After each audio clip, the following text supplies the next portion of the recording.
আসসালামু আলাইকুম গাইস, আমি নায়া সিস্টার বিডি থেকে মোহাম্মদ ইব্রাহিম বলছি।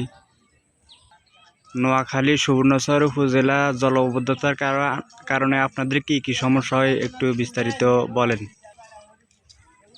আমাদের ৭ নং ওয়ার্ড মধ্যচর ফানাউল্লাহ ১ নং সজ্জপর ৭ নং ওয়ার্ড থেকে আমি বলতেছি মোহাম্মদ তারেক। আমাদের আবদুল্লাহ মিয়াহাট থেকে ইমান আলী বাজার পর্যন্ত একটি খাল রয়েছে, তার পরিমাণ হচ্ছে আপনার ৭ কিলোমিটার। এই ৭ কিলোমিটার খালটার কারণে বৃষ্টি হোক বা অন্য কোনো পানি হোক, আপনার এই পানিগুলা নামতেছে না।